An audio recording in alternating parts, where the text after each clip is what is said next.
Well, for other political parties in Lagos State, the 2023 governorship election is a different ball game after what will be 24 straight years of calling the shots in the state and producing governors under a known political structure. Some Lagosians say it's time for a change. Wale Oluwo, the candidate of the Boot Party and a man who knows the state and its politics, is one of the candidates willing to pull what will be a miracle in 2023. The enormity of the task ahead, however, remains undeniable, and the weight of expectations on every candidate's shoulder is built on their idea of possibilities. Tired of the old order and seeking a new direction for one of Africa's most prosperous states, the Boot Party has accepted its greatest battle yet. Wale Oluwo, Boot Party governorship candidate, joins me live here in the studio. It's good to see you, and thanks for your time. Thank you very much, Sulaiman. Well, perhaps let's start by talking about the Boot Party, because a lot of people know you, but again, some would also want to know the platform that you're riding on. Boot Party. It's an acronym, I guess. Yes, it's an acronym, and the acronym stands for Because of Our Tomorrow. Because of our tomorrow. That's the acronym for Boot Party. So why Boot Party? Okay, let me put it this way to you. It was a deliberate decision to look for a platform that is very clean and has not been infiltrated. And I'm saying this advisedly because... Very clean and not be infiltrated by the establishment in Lagos State. The establishment is very resourceful and they are very sensitive. And you see, the sensitivity comes from the fact that if you are not really on the ground, like you have projected yourself, chances are that you can lose the election. I'm talking about this APC. Now, because APC is not that, yeah, they are forming the government, but it's not based on any majority vote. It's based on a minority vote. And I don't know what has been happening to the other opposition parties that's making it difficult for them, has made it difficult for them to take out the APC up till now. I was in the APC before. I won't deny that. Now, because I was in, I know what goes on. And I know any party that wants to take the APC out must be a party that the APC is not already inside. So this boot was registered in 2019 after the general elections. And the party itself is a product of struggle. Because INEC did not want to register a Boot Party, and then Boot Party had to go to court, and they were in court for 2 years. And it was the court that ordered INEC to register Boot Party. So when I was looking for a clean platform to prosecute the 2023 election, I knew Boot Party was just the party I was looking for. It's fresh, it's new, it's set up by young people, and it's not been infiltrated. Now tell us, because for some close watchers, you were in the APC, you also served in that government. That was the time of Governor Ambode, Ambode, and you're one of those technocrats who came into politics at that point in time. When we speak of infiltration, are you saying that, for instance, the established political parties before Boot Party have members across different political parties to the extent that, well, they run the show in those parties? I'm not making a general insinuation, but I'm saying the probability that APC might be in some of them is very high. I don't want to run down any party. That's not the intention. But I'm saying my own party is clean, and because it is new, and because I brought it to this Lagos State all by myself. And we had the congresses, it was very democratic, it was electronically conducted. We don't use anything paper. Everything is electronic, both congresses, primaries, and what have you. So that's why I prefer that platform to prosecute this election. Well, you were one of those loud voices, especially leading up to the primaries that saw the ouster of Akinwumi Ambode. Perhaps let's speak about politics of Lagos. Why are you running? There must be something you saw when you served in that administration that has made you say, look, I'm going to throw my hat in the ring and come do something for Lagos. Yeah. Let me put it this way. There has been a tradition, and the tradition is that Asiwaju controls the Lagos political structure, and he is in charge of all the government functionaries. I mean, indirectly. I've seen Governor Ambode, I've seen Governor Sanwo-Olu run 8 years government, and I saw what was delivered. And I saw the verdict of the people. It was positive. Then enter Governor Ambode for another 4 years, and it was a positive verdict. I was not happy. Okay, I'm sure you meant Governor Fashola for 8 years. Fashola first 8 years, then Governor Ambode for 4 years. But I was not happy when they said Governor Ambode should not come back for a second term, because I could see the pace of work we were doing. That's not the reason why I'm contesting, though. Why I'm contesting is because there has been a general decline of hope within the system, particularly within Lagos. A lot of folks wake up in the morning, there is nowhere to go. Employment is declining, inflation is rising, the dollar exchange rate is something else. And you see, this affects the dignity of labor. If young people with fresh energy can wake up in the morning only to cluster around the neighborhoods discussing. I see a lot of that. And you know how bad it is? As I'm entering my office in the morning, just directly opposite my office, I will see about 5 to 10 people clustering. So the truth is, it's like that all over the state. And this situation cannot be allowed to continue. So our people are going through a lot, and they've come to the conclusion that probably the APC is not in a position to help them. Somebody must help them. And the person that will help them must come with experience. There's something about experience. You've been in government before, or you've been in private sector before. You've been able to manage large responsibilities before. And that is what I'm offering to the people of Lagos. I've succeeded in the private sector. I've been executive director, I've been managing directors, I've been vice president, I've been chairman of companies. So I think that should count for something. That's why I'm coming out. I don't want a situation where Governor Sanwo-Olu will throw his hat into the ring, which he has done already, and there will be no experienced person to stand shoulder to shoulder with him. So it's important that people with experience come. You know, for Lagos, we'll talk about the APC government is already speaking of a greater Lagos. And I see you put a smile on your face. And they say they've been building, and but again, there's always been clusters of people in Lagos at every point in time. Are you saying... No, it's getting worse. It's getting worse? It's getting worse, I can tell you. Look, it's a tinder box. Anything can go wrong anytime. You live in Lagos. People are going through a lot. A lot of folks wake up in the morning, they don't even know where the food will come from. You are preparing the grounds for increase in crime rates. It's not sustainable what is going on. And by my contesting the election, I'm even helping the APC and others to introduce some interventions that will make our people to have hope again. It's when there is no hope that people resort to violence, not when there is no money. It's when there is no hope. Then despair comes in. Some will react by resorting to violence. Some will react by probably going the extreme level of being suicidal.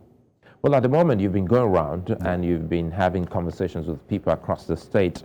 What do you get? Is it lost hope or some kind of, flicker of hope that all might be well again? There's a flicker, but it keeps melting. That is my concern. It keeps melting. And it's not because people are not seeing the wealth. Look, this state is wealthy. I've been in government. I'm a finance person.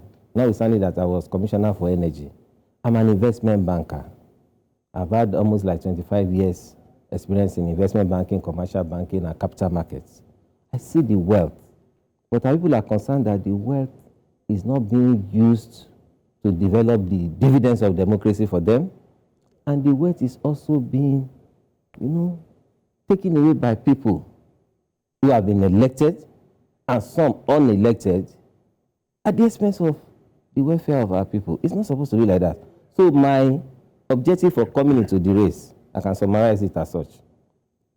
I want to take back the wealth of Lagos and return it to the people. That is not negotiable for us in both parties.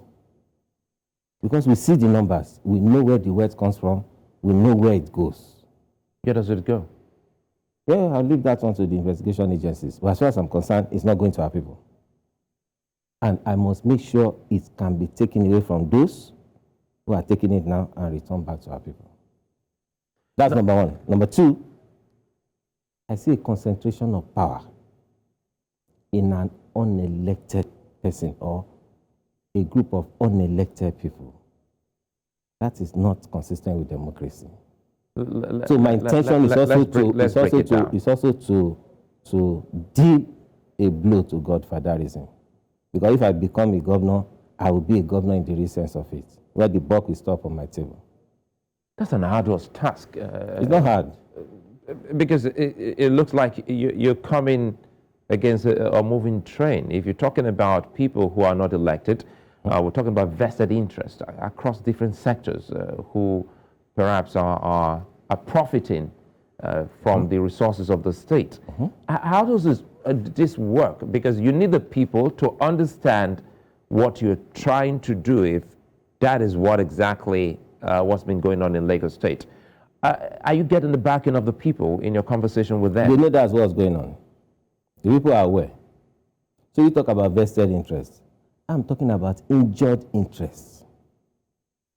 And the injured interest to the extent that whatever interest, whether vested or injured, there is a resource issue around it.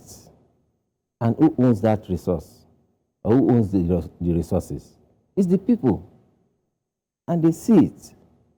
We've been having that conversations with them. Even while I was in APC, I made those assertions. I didn't hide it. That I'm coming back to take the wealth away from those who are using it now, not for the people, and use it for the benefit of the people. There's nothing in government. It's about the resources you will need to run that government to make it responsive to the needs of the people. So if those resources are what you are targeting yourself, then there's a problem. There's a conflict already. Anybody that wants to go to government must have the discipline to say, I'm going there to perform, to work for the people, and I get out. That's what this one is about. You know, do you appreciate the risk of, you know, I do. Of such kind of politics? I do. You see another thing that you need to know. The people in APC, a lot of them are my friends. So I'm not fighting them. I'm just saying the state has tried for 23 years plus now to sustain this hegemony. There must be an end to something. Nothing is open-ended. And if the people are ready, which I believe they are now, because the elections on its own, on their own, will almost be substantially free and fair, given the technology that has been introduced and all that. So if the people are not ready, I will not take the risk. So if you say I should be worried about the vested interest, I'm saying the injured interest, they are more than the people in the vested interest category. Well, I'll come back to the people, but let's stay a bit with the politics, you know, of the moment. We understand, and you also understand that once upon a time, you must have a structure, political structure for you to ride on. And your party, Boot Party, well, I don't know, how have you been able to permeate the political, you know, fabric of Lagos to the extent that at the grassroots, the people know that this is Boot Party where the candidacy of Wale Oluwo is? That process is already ongoing. For us as a party, we are not running the kind of party structure that the traditional parties are running. It's intentional. We are running a community structure where we have our people in the communities reaching out to the community people and telling them what will resonate. That is on one hand. On the other hand, when you talk about a structure, we can leave that one to the established parties. You know why they could do that? Because they have access to government money. But structure will not win the next election. That's where the problem is. The people will win the next election. Because what is structure? Structure is you have people at the local and world levels who can help you probably compromise the INEC official, falsify results. Because before now, results move from polling booths to World Collation Center, then to local government collation center, before the state collation center. you can see that zigzag. Within that period, or within that trajectory, a lot of things would have changed in terms of the results. But now the transmission is from the polling booth. You can't get a better result for an election except that which you get from the polling booth. You know why? Because when it is conducted, it is transparent. Everybody is watching. And when it is counted, it is chorused. Yes, they say this one, everybody chorus, 2. So when you get the results at that level, that is the best you can get. Anything you move from there to another location, the politicians will do their bits. You know, that's the beauty of the Electoral Act. That's what you're speaking of. Absolutely. So that the power is not being returned to the people. So that structure is becoming unnecessary. Even though some politicians are kicking against this, and some are also talking about BVAS, BVAS, one of the key things perhaps that BVAS now has is if it doesn't recognize your thumbprint, there's also facial recognition. Correct. So the elections will be won and lost at the polling booth, as also you've highlighted. So do the people understand this? Because a lot of sensitization needs to be done, knowing full well that we don't have 3 months to the next election. No, we have 3 months to the governorship election. Maybe presidential, we don't have. But people are being educated. And you see this worked in Osun, because in Osun, people were educated to know that, look, this is how it works. As long as you can stand there and make sure the results are transmitted electronically from the polling booth, then your votes will count. So that is diminishing the role of politicians in the scheme of the electioneering and the election proper.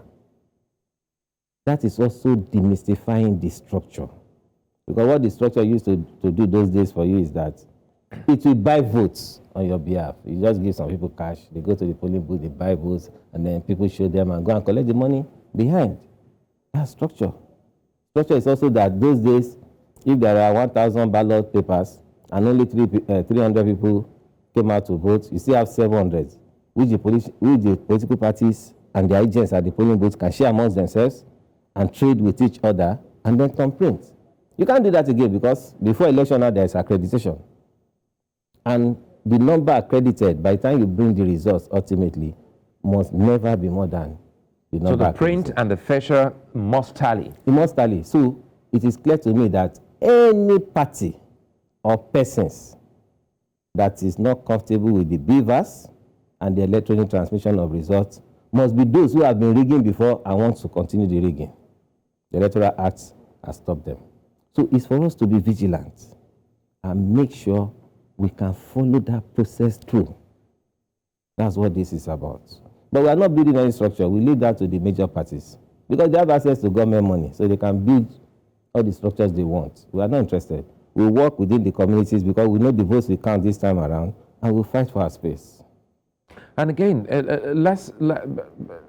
we'll still come to your manifesto. I'm still looking at the politics of Lagos, because if you have people who are all benefiting from a skewed system, as you've highlighted, keep in mind that they also will be looking at how best to circumvent the system on D-Day. So doesn't that also worry you? It worries me, but I think when the people are ready to protect their votes, there's nothing anybody can do. That's the reality. When people rise up to protect their votes, look, elections, people think elections are like a war zone where you go there and you meet strangers. Election is a neighborhood, it's a community thing. When you go to your ballot, to your polling booth, you're going to see your neighbors, your friends, your colleagues, your associates, and you'll be throwing banters at each other. So, it's the people. But the Electoral Act has now empowered the people to be able to protect their votes, and then the technology will help them to make their votes to count. That's the only thing you need. You need people to come out to vote, you need them to protect their votes, and then you leave the rest to the technology.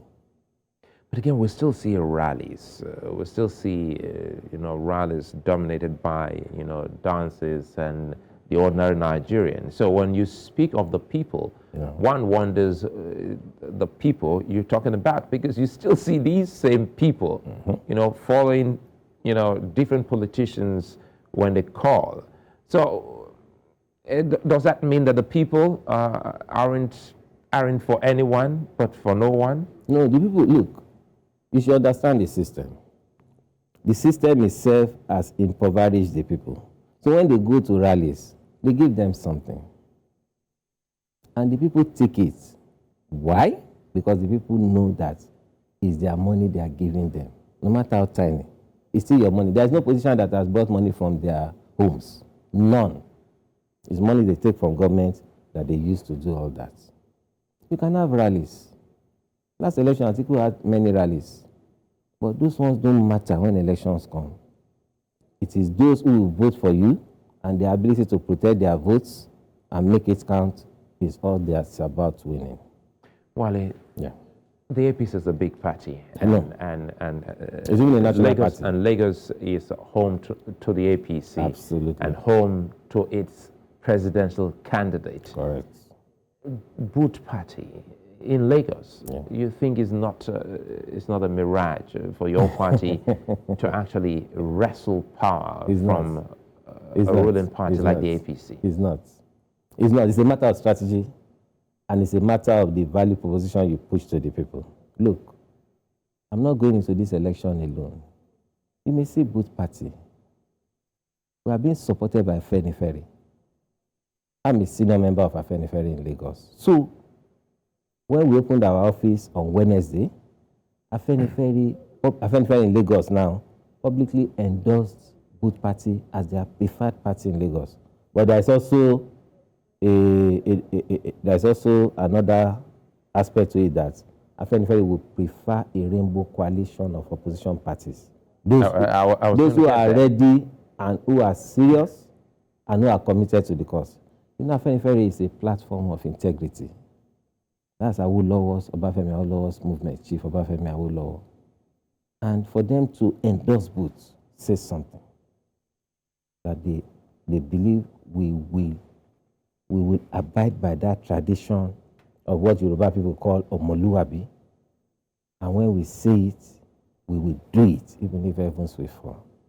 So, I'm not going to this election alone as both party. I have Afenifere with me. I have a section of the SDP with me. And we also have a both party structure that's been working in the communities for months without making noise. So this is what I see in Lagos. And and is the former governor Ambode with you on this? It's not against me. I know it's not against you, but is he with you on this? No, he's not a member of my party, but the Ambode DNA runs in my vein because I trained under him directly. That was my first outing in the public sector, and I thank God that I worked under him. That work discipline, that putting the people first, that making sure you can deliver, is just, they are the things. So I would say I've been trained properly by Governor Ambode, so I don't need him to be following me now. I'm already someone who can run with those things he believes in. And we have a lot of... Let's take a moment. We'll come back. Yes, we'll take a moment. We'll come back. Wale Oluwo will be speaking about his manifesto. He'll be speaking about what he needs to do for Lagos and whether he is actually getting the support, specifically of those he's spoken of in the first half. Stay with us.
Well, if you just joined us, you're welcome. You're watching Politics HQ here on News Center Television, broadcasting live to 54 African countries and beyond. And we're speaking politics about Nigeria's economic capital, Lagos. Wale Oluwo, governorship candidate of the Boot Party, is my guest, and he's been speaking about his aspirations and what needs to change in Lagos State.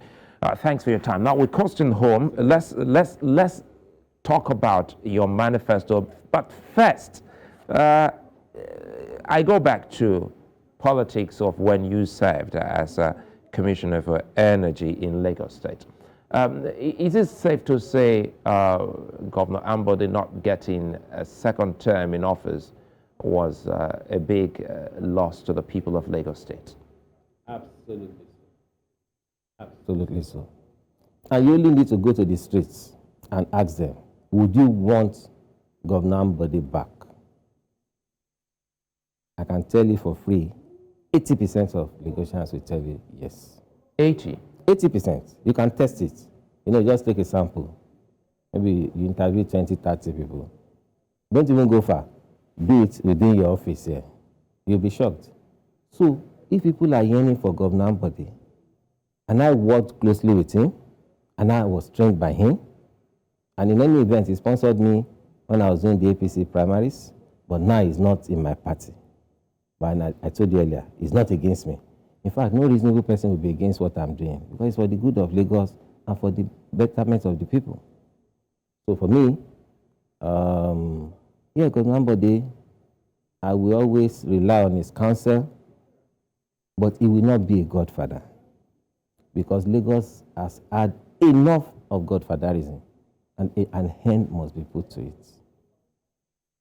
So I'm the guy that will end that godfatherism in Lagos.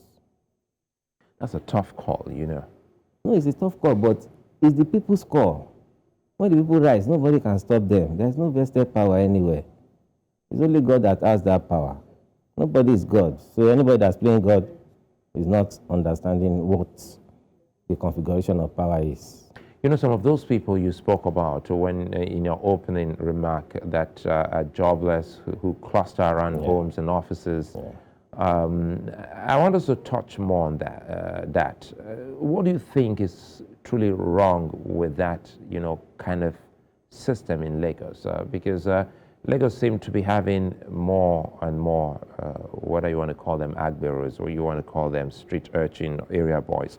So is this something that the government can truly arrest? Yes, you have that? No, this is now opening the Boot Party's manifesto. No problem. It can. Let me start from those that I see clustering around the neighborhood. You see, government must deliberately intervene in getting people out of... Look, it's a fallout of the economy. I'm not saying someone who has not done anything, that's the incumbent governor. I'll be unfair to him to say he has not done anything. I also understand the constraint within which he is operating. But that is not an excuse for Lagosians. They want something that will better their lives. So those people that are by the roadside, you cannot get employment for them, because the unemployment numbers have been going up. The industrialization process of Lagos State has been slowed down. Yeah, apparently because of the economic situation. So if you have that situation, you now have to focus on how to create entrepreneurs out of these folks. And that's what Boot Party is going to do. We will try to intervene and take about 1 million to 2 million people off the streets. Because individuals must wake up in the morning and have something they are doing. Either you're going to work, or you're going to run your business, or you're an artisan, you're going for training, or you just must have something doing. Because it's about the dignity of labor, of the human person. The dignity of the human person is diminished if he wakes up in the morning and there is nothing to do. Because if there is nothing to do, you can't earn income. You can't earn income in the present and earn income in the future. So that means you cannot even create debts. What makes it to borrow is because you're expecting a future income. So I know what that is. And I see it. And I will change it, I'm telling you. You will see it in our manifesto clearly reeled out. And we are not going to compromise on that. There is money to do it. The money is in government, and we will apply it. So how you're in government? How wealthy or how rich is Lagos State when you say there's money in the state to actually actualize or activate some of these ideas? There's money in Lagos State, and Lagos State can do more in terms of optimizing revenue collection and blocking leakages. If you don't optimize revenue collection and you don't block leakages, you have the first problem. The second problem is, how do you implement programs that directly impact the people? That is key. You might be doing projects and people are not feeling it, or they are not seeing the impact in their lives. What do people want? They want to go to sleep and feel safe until they wake up in the morning. They want to wake up in the morning and be able to move from where they live to where they work. And that movement must be on the basis of a timing that is determinable. That is not happening in Lagos. So you're talking about the traffic? I'm talking about the traffic gridlock in Lagos. That's the second thing our people want. We've talked about safety and security. The next one is the movement. Is it fixable? Absolutely. Look, a good government will intervene in a way that within a year or a year and a half, a lot of things would have changed in the traffic situation. And I'll tell you why. The Boot Party manifesto is going to focus on 3 objectives. First one, we want to have a mode of transportation. We are not scrapping whatever is happening now, but we want to have a mode of transportation that can move from one end of Lagos to the other, that will not be in traffic, that will not be stopped by traffic. Even with the BRT system that we have now, I see a lot of them in traffic. I say, so what's the essence of a bus rapid? Rapid. I'm not seeing the rapidity if it can go and stay in traffic like any other person, any other vehicle. So that BRT formula, we didn't invent it, but we are going to invest in it massively, such that almost all the major roads in this Lagos, and some of them that are federal roads, we reach to the federal government, we reach out to them and try to get them to support us, to let us create BRTs on their own lanes before. And let me tell you something, so like, a lot of these things are not difficult, because while I was commissioner for energy, I went to Abuja several times to ask them to release all the street lights on all federal roads in Lagos to me. And in less than 30 days, I got that approval. I didn't even get as high up as the minister. At the level of the permanent secretary, they allowed me. And under Governor Budget, you see, I was in charge of the Lights Up Lagos project. We got all the street lights on federal roads, the one belonging to FAN, the one belonging to FEMA, the one belonging to Federal Ministry of Works, and the rest of them. And I concentrated everything in the electricity board owned by Lagos State. And that's how we're able to light up the city. And that makes security issues to be substantially easy to resolve. So that's the kind of collaboration we're talking about. Look, to invest in railways at this time when dollar is changing for 700 and something naira, it's not a viable thing. So our own railway in Lagos must be that BRT. So all the major roads in Lagos, the ambition must be to put BRT on them, and anyone that will run into traffic because of space or availability of road, we can do some ramp or some bridges around it. We must not shy away from investing in anything that will make it possible for goods, people, and services to move in a determinable manner. That's what makes a smart city, apart from the fiber optics that you enable to put cameras and the rest of them. The foundation of a smart city is that you can move from one point to the other, and I can leave Ikoyi where I live and say I want to be in Ikeja in the next 20 minutes. That's it. But something must also be added. But it looks like a process anyway, because it looks like the present government started putting cameras, No, the cameras, I say that's not the basic one. The basic one is, can people move from point A to point B? The day they can't move, look, that was possible before because of the presence of Okada. Since Okada is being banned from local government to local government now, you have made everybody to stand in the traffic. How can that be a smart city? It's not possible. So for us... No, but you don't need Okada in a smart city, do you? I know, but it has to be a transition. Look, you don't know what our people are going through now. Because the traffic is so bad, some of them leave their houses as early as 5 a.m. Before they trek from where they are to the main road to join the commercial buses, they are robbed on the way. And they are exposed to the same risk when they are going back. So if you want to ban Okada, why not leave Okada in the neighborhood and ban them on the main roads until you can get an alternative? What you cannot do as a government is to remove what is convenient for people without a replacement. So these are the conversations you get when you speak with the people. I tell you something. I was going to be late for my flights a few times. I take Okada because you don't have control over the traffic. Why must everybody be in the traffic and nobody can come out of it? How do you achieve your objective? If you are in London, you can go to 20 places in a day. If you're in America, the same thing. But we can't buy the railways. Let us make the BRTs to expand to almost all the major highways. Let us take the man or woman that's going to work from his workplace to his neighborhood bus stop, and he can take any mode of transportation home. He can trek, he can take Okada, he can take bus, he can take Marua or Keke Napep. We don't mind. But on those major highways, we must move in from point A to point B without interruption. That is number one. Number two, and when we are planning this transportation reform, this is what Both Party has decided. And that will take me to objective number two. Both Party has decided that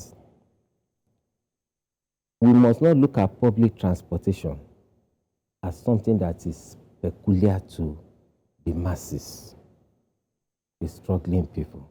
Yes, it's good for them.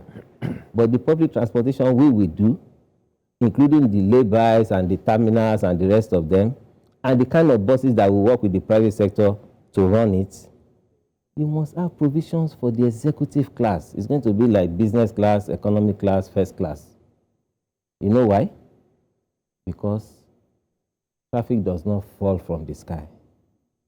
People start their cars in the morning to go into traffic. And when you see the traffic in the morning or the homebound traffic in the night, you can calculate it. It's average of 2 people per car. So I've done the calculation using a small sample, so that if you can bring buses that have the capacity to take 50 people, that will take almost like 25 cars off the road. That's how smart cities think. I don't like the lag ride or whatever Governor Oluwo put the other time. It doesn't need it. You're heading to traffic. The lag ride is only one person and the driver. So how can you have a vehicle of ratio 2 people, 3 people?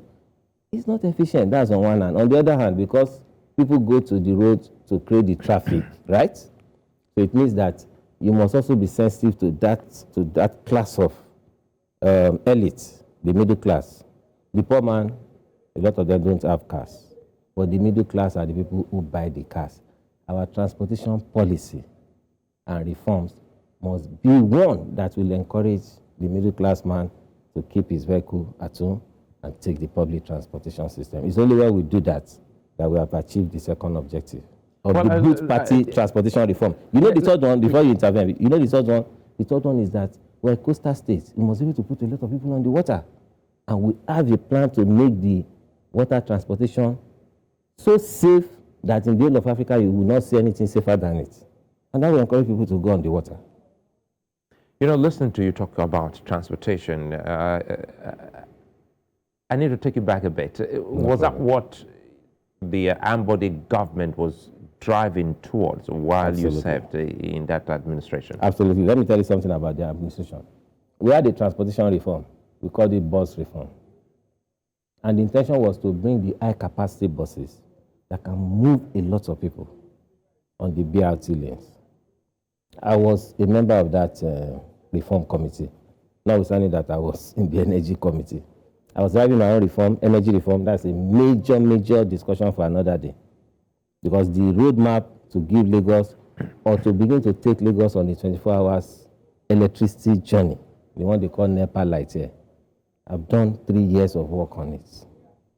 And I made sure the law was passed to empower the state to start the implementation. Now, these 3 years or 3.5 years down the line, nothing has happened. So if I'm coming back as a governor by God's grace, when I get there, I will start from where I stopped. Now, the plan under Ambode was to have 5,000. No, I'm not. We'll come back to the transportation plan. So you mean by now, Lagos should have an uninterrupted power supply? Not necessarily uninterrupted, but that journey would have gone very far. That journey would have said, okay, if you estimate it to be 100% journey, by now, 3.5 years, we should have done like 40-45%.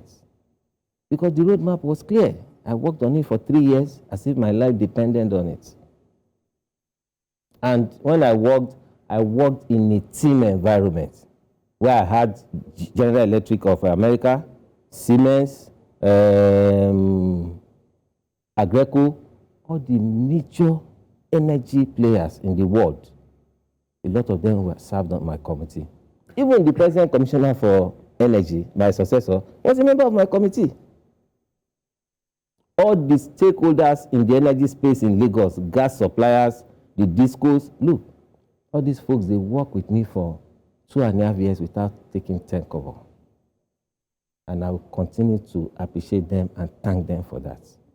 They didn't do it for me, they did it for the states. And the document that they prepared, it was presented in a large ceremony to the governor. And the governor said, go ahead. And you know what we did? We went further to Abuja to get all the approvals. And Governor Ambode led us in person to the Nigerian Electricity Regulatory Commission. We had to hire a large plane that took almost like 97 people from Lagos. All the major players in the electricity and energy space. I went to Abuja, and Governor Ambode gave his commitment to the deputy chairman, who was the chairman of that occasion, at NEC in Abuja, and says, we are committed to this program. We will put the balance sheet of Lagos State behind this. What else do you want?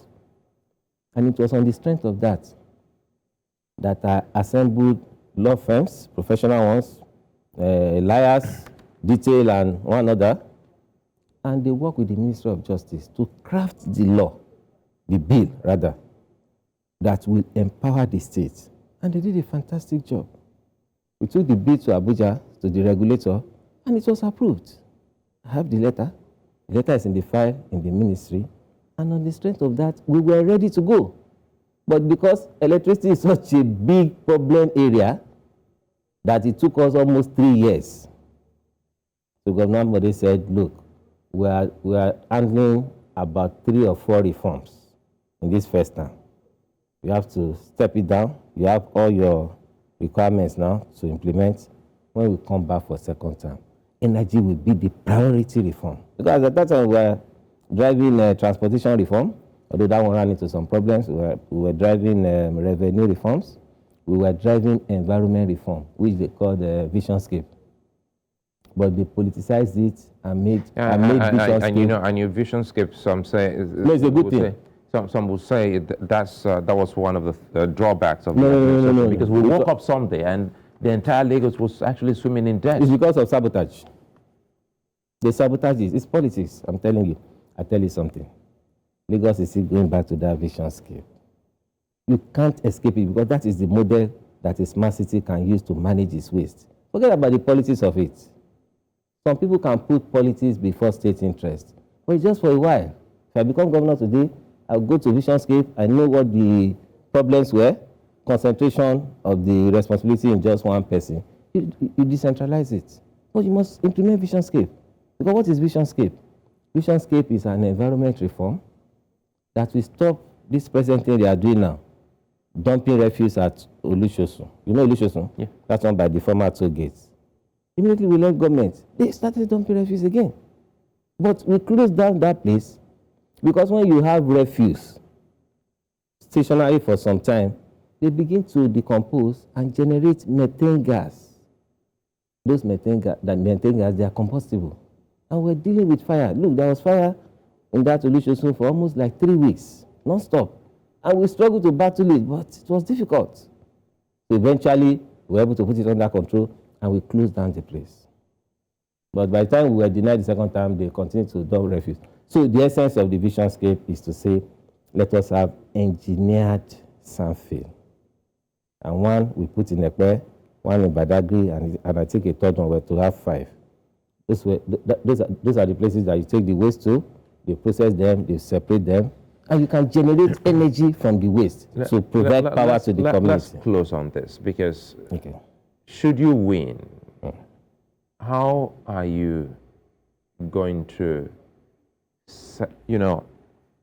jump over or go through the corner over those landmines, political landmines? Because if Governor Ambode couldn't do that, being a politician and a technocrat, how would you be able to go through that when you come with these plans if Lagos gave you their votes?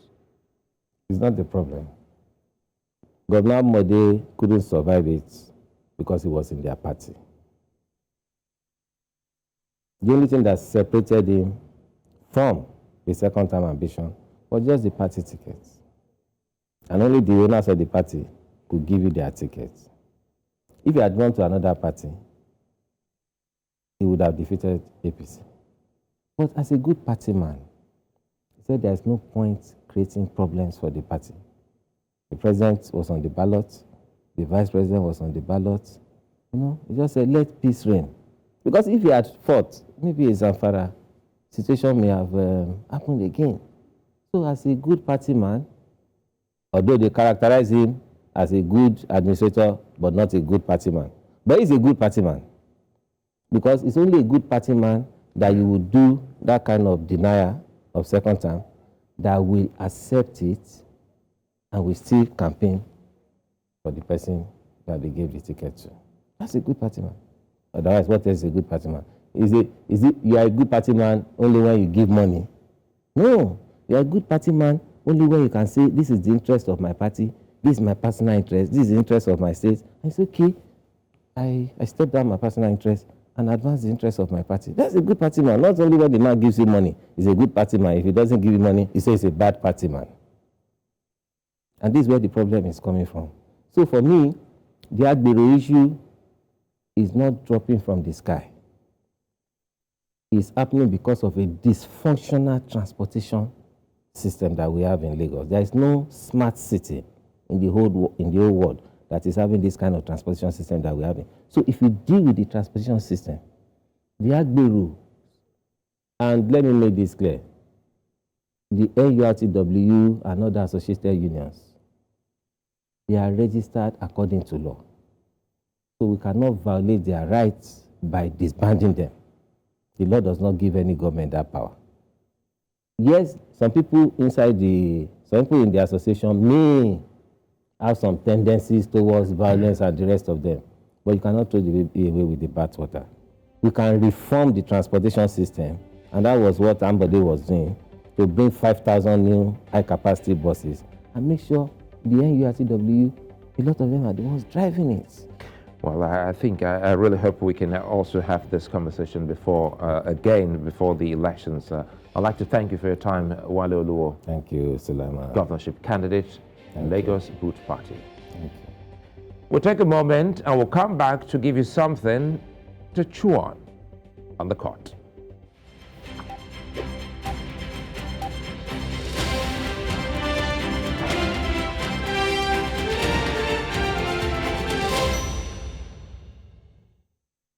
Now, Zambian President Hakainde Hichilema vied 7 times before he became president.